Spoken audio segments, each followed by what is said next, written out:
how he has to read the jury instruction. The way you said it was perfection.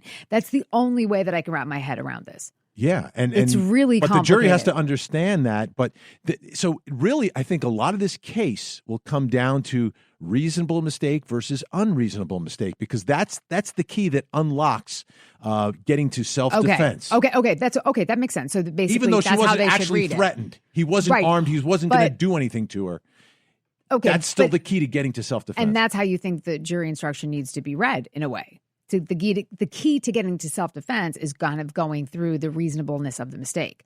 Absolutely, but that reasonableness is a fact that has to be determined by the jury, whether or not it was reasonable or unreasonable. So here's the other part, which is what I think the prosecution was trying to put in there, is that all of her distractions and missing all these signs on her path to the apartment was because she was sexting her boyfriend. Well, this is an interesting fact or alleged fact. I'm trying to figure out how it's going to play here, because you've got all during the day she's sexting and texting with Martin Rivera, her partner and part-time lover, Stevie Wonder. Yeah, good. She can name that too. But that was they had a sexual relationship in the past. When I was with the NYPD, right, every other case was somebody sleeping with somebody, and anytime you it's common.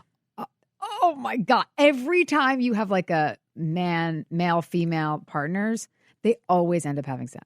Really? All the time. It's not just on TV. Every day of my life. Wow. Every day of my life. Well, that's part of the danger here now, because now as she's driving from work to her apartment, she's on the phone with him for 16 minutes. And the defense version is they're talking about work. They're not talking about sexting. Now, were there not plans to get together that night? That's the issue. The prosecution says she was not tired. She was ready for a big night with Martin Rivera. He was coming over to the apartment so they could get reacquainted sexually, okay? Uh-huh. Yeah, we know what you mean. You don't have to spell it. I mean, I just want to make sure. I know you're like spelling these things out. Yeah, everybody knows what you mean except you. Go ahead. But the defense is saying, no, she was exhausted. She was just going to crash. Okay, so and I'm before we move on, that's the last thing I do want to end on, is that sleep deprivation is something else we have to add to the mix, because the defense, I think they're calling a sleep deprivation expert. So now, does the sleep deprivation, does that contributes to the reasonableness of her mistake part? Yeah, that's what they have to argue. They're going to need experts, and they're going to need her as well, and we'll see how it all turns out. So sleep deprivation adds to the reasonableness of her mistake. Therefore, she's in a position where she's defending herself. Case closed. Gotta go. Yes. Well, we'll see how it turns out. In the meantime, we had another verdict on Court TV, right? Huge. Oof. And let me tell you, some folks, and again, I read your comments. I do read them, right? People that post wherever about our cases. And the reaction, people not liking this verdict, not believing this verdict. And it was a guilty verdict. The Cornrake murder trial. Reaction, and I'm going to try to explain why it does make sense next.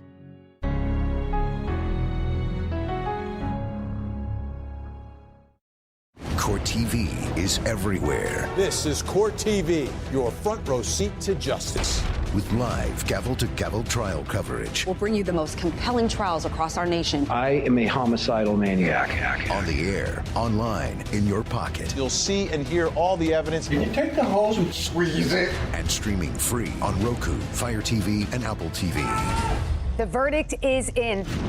Court TV, your front row seat to justice. We, the jury, find the defendant, Todd Michael Mullis, guilty of the crime of murder in the first degree. I cannot believe, in all my years at Court TV, never has there been this type of a reaction to a guilty verdict. Really? Our viewers lean towards conviction, especially when spouses are accused of killing their spouses and leaving their children motherless, right? But in this case, Todd Mullis, who testified in his own defense, somehow that was the greatest 2 days of my life. Tugging at the heartstrings of viewers who did not believe, many of them, I'm not saying all of them, but many of them, many more than usual, believed that this guy was either innocent or the case was not proven against him for murder. I'm shocked by that reaction. Wait, okay, so you remember after he did his direct testimony, because that was one day, and then he did cross the next And this day. is the corn rake murder trial. Todd Mullis accused of murdering his wife with a corn rake. With a corn rake. Yes, folks, a corn rake. It's a real thing. So I thought he was so good on direct. I was totally in the tank with Todd. I was feeling it. Cross-examination was a little bumpy, but why are people so... Listen, I was surprised. I thought it was going to be hung.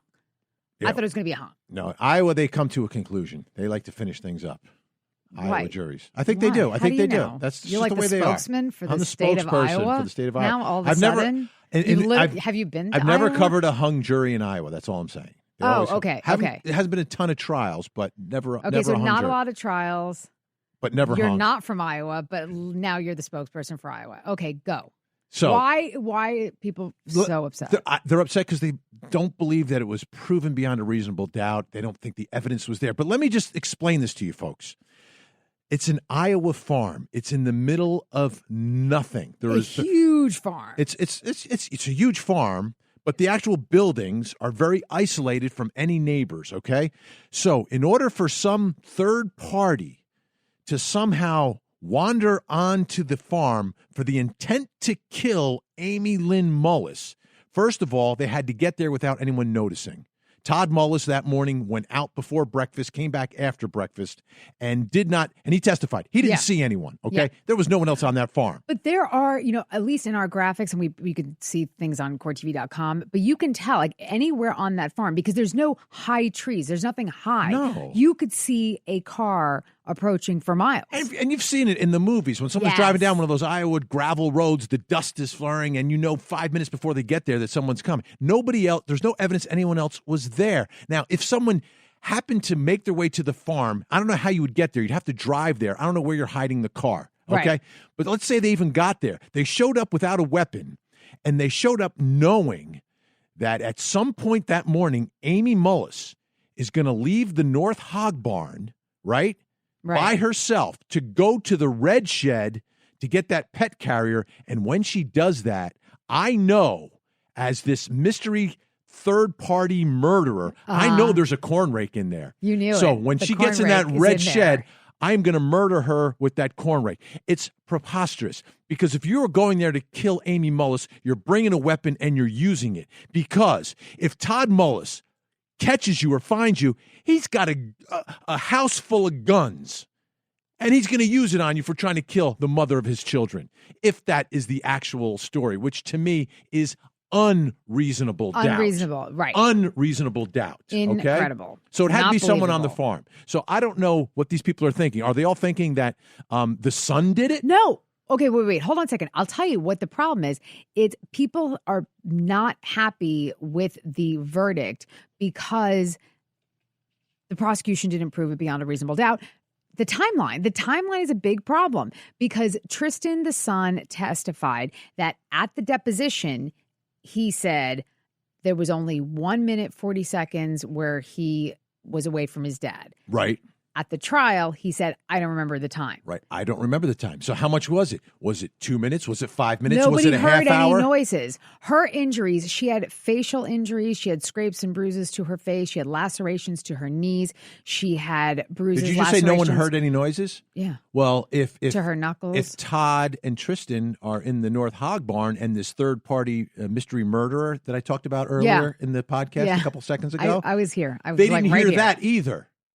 So to me, that Okay, argument that's fair. has Okay, no that's fair. value. Okay, to okay, me. wait, hold on. But I'm saying No value. all of her injuries.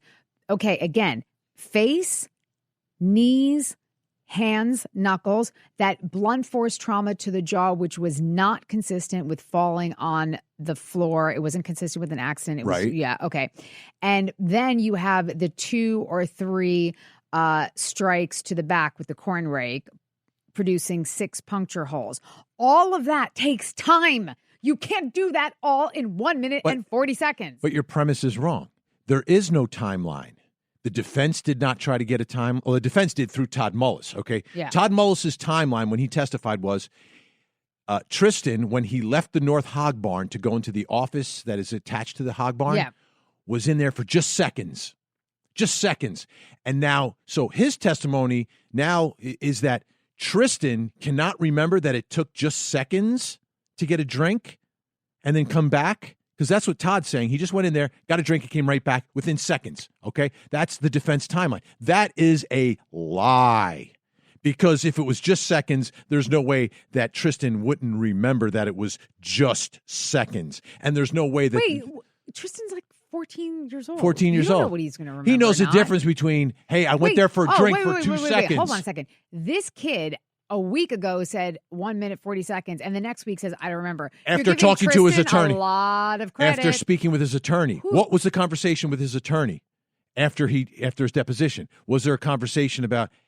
And I have no idea. Calling Tristan a liar. I have no idea. But okay, but that's what you're saying. After a discussion with his lawyer, he changes and fixes his testimony. Did he have a lawawyer or like a guardian ad litem? Yes. So he's got his own attorney. Right, yeah, but now and you're then based upon the lying. conversation like with his attorney, he is changing his testimony, correcting his testimony to, I do not remember. Okay, but there's a big difference between 1 minute and 40 seconds and even 2 or 3 minutes. But again, right, I think he does not remember. Okay. Boom. So the reasonable doubt. Boom is for. So I think the reasonable doubt boom. for this jury has to be that maybe Tristan did it. If Tristan did it, which I do not believe and there's no evidence of, but if the jury believes Tristan did it, then Todd Mullis knows that Tristan did it, which means Todd Mullis. So Todd Mullis is covering for him. Yeah, which means he lied on the stand. So you lie on the stand. Why should the jury believe you?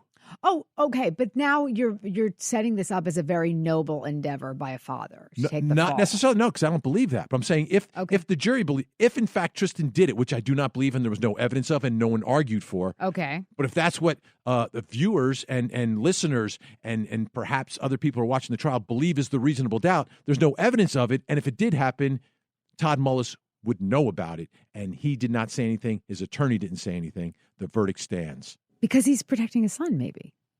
That's just another story for another day. Okay, another pod. Yeah, and by the way, these trials are great, right? And if you're listening to us and you're like, well, I don't have Court TV. Oh, yeah. You may have Court TV. Rescan thing. You may have Court TV and you don't even know it. What is that rescan thing? You have to rescan your television. There's a scanning option on your television where it goes through and gets all the channels that are available. It's like an MRI for your TV. Exactly. But since we are relatively new, you may not have scanned your TV recently. So Scan it, babe. So rescan it. Rescan it, babe. And Court TV may very well pop up on your television. And after you rescan, can you please tell your friends about the podcast, share, like, rate, review, write a nice review, write a nice lengthy review. Absolutely. And give us 5 stars. Give us 5 stars. We are so grateful. We love doing this. This is the highlight of Vinny's life. It's the fuel that keeps us going. All right. I got to go. I got to go too. All right. See you next time. This podcast is a production of Court TV. Go to CourtTV.com for more content, trials on demand, and to find out how to watch Court TV in your area.